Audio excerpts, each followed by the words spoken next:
If you are over 65 and walking is your only exercise, you may actually be losing strength faster.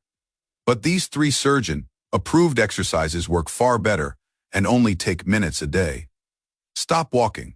I know that sounds dramatic, but if you're over 65 and walking is the only exercise you rely on, you may actually be accelerating muscle loss instead of preventing it. Here's what most people never hear. After age 60, the body enters a state called anabolic resistance. This means your muscles become less responsive to low-effort movements, like walking.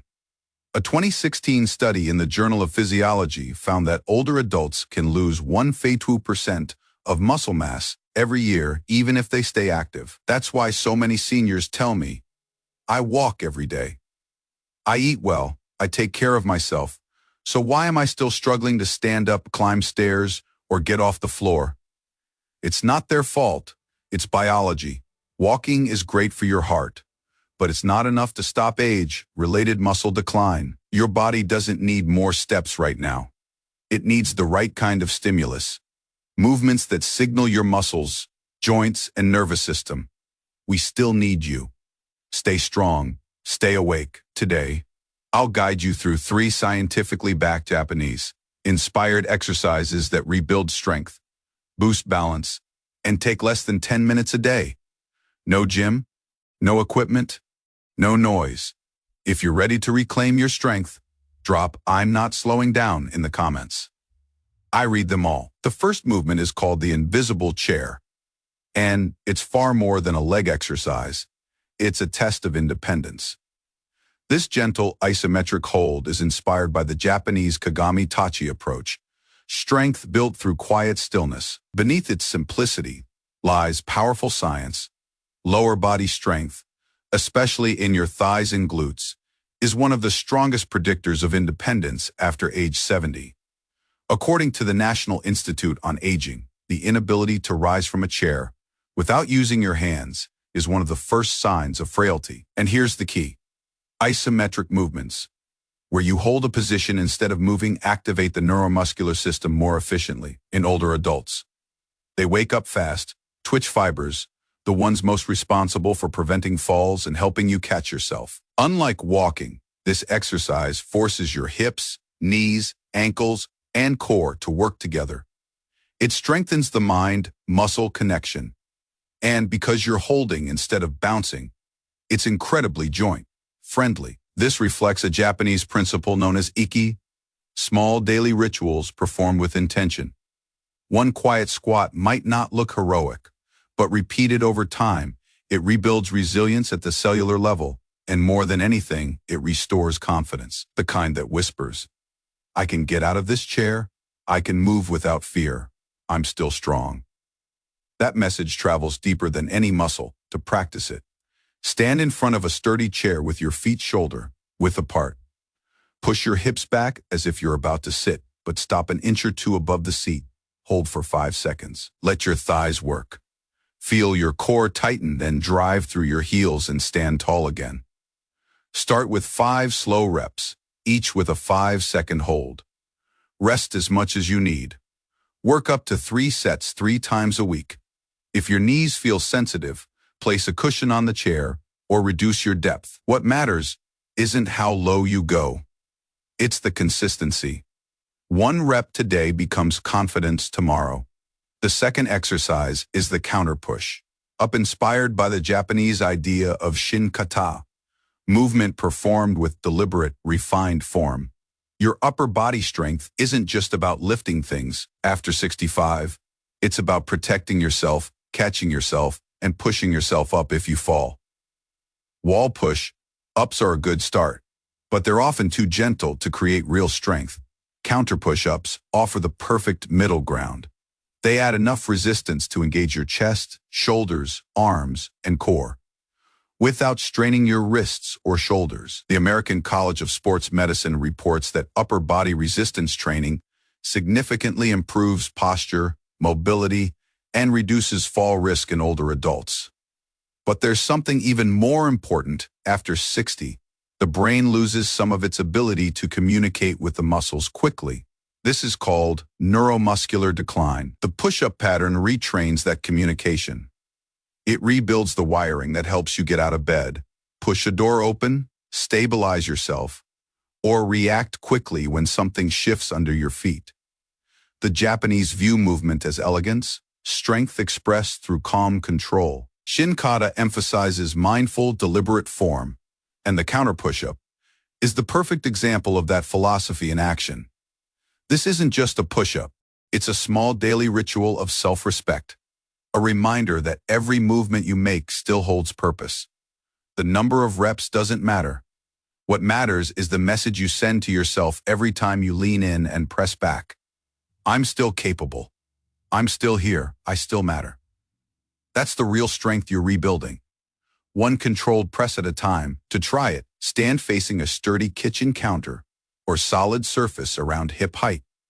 Place your hands on the edge, shoulder width apart. Step your feet back until your body forms a gentle diagonal line. Slowly bend your elbows and lower your chest toward the counter over 2 to 3 seconds.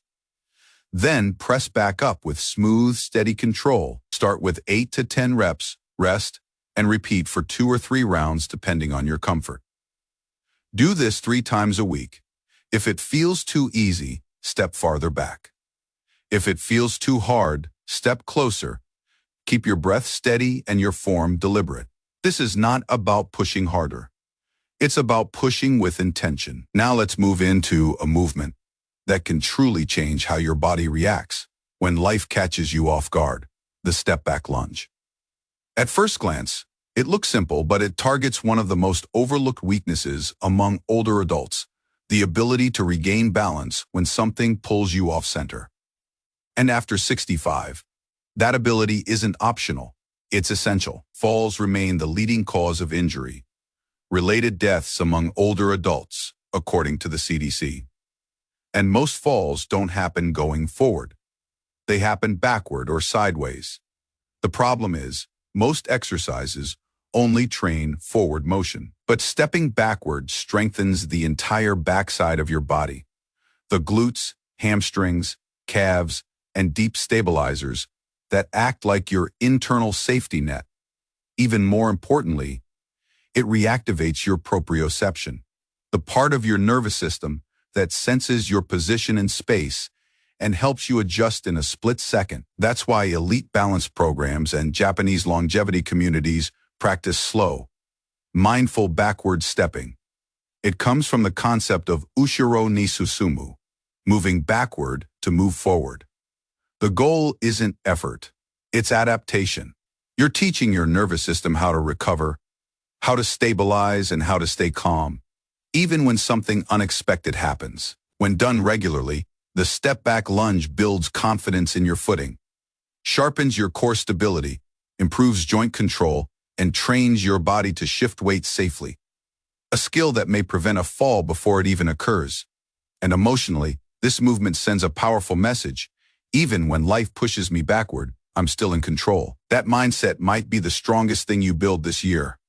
To perform it, stand tall beside a sturdy chair or counter, with one hand resting lightly for support. Step your right foot straight back while keeping your torso upright and your core gently engaged. Lower yourself slightly by bending the front knee and keeping your back heel lifted. Hold for a second or two, then press through your front foot to return to standing, switch legs, and repeat. Start with 6 reps per leg, rest, and complete 2 rounds. 2 or 3 sessions per week is ideal. There's no need to go deep. The control matters more than the range. Slow, smooth transitions teach your body exactly how to catch itself long before a fall ever happens. Before we move on, let's talk safety. Because your long-term progress matters far more than pushing through something your body isn't ready for. These exercises are designed to be joint-friendly and accessible, but they're not for everyone. Avoid or modify these movements if you've had a recent joint replacement or major surgery. If you experience severe arthritis pain, dizziness, or persistent unsteadiness, or if you are recovering from a stroke or neurological condition without medical clearance. In those cases, a physical therapist can offer personalized alternatives.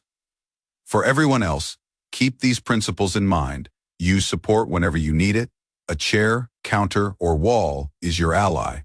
Start small. Even 1 or 2 repetitions can build momentum. And most importantly, focus on quality, not speed. Controlled movement sharpens your brain just as much as it strengthens your muscles. And remember this: slight discomfort is normal. Pain is not. These movements aren't about pushing harder or proving anything. They're about learning to move smarter with awareness and intention. Keep your mindset gentle. You're not behind. You're rebuilding.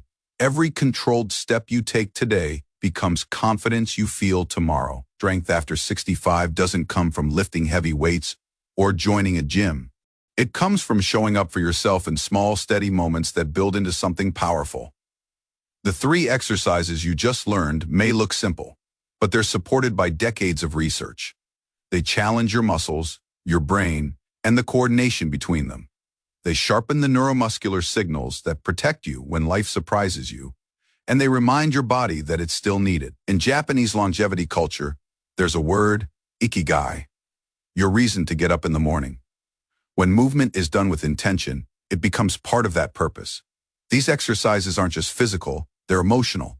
They're a quiet way of saying, I care about this body, I care about staying independent, I'm not finished.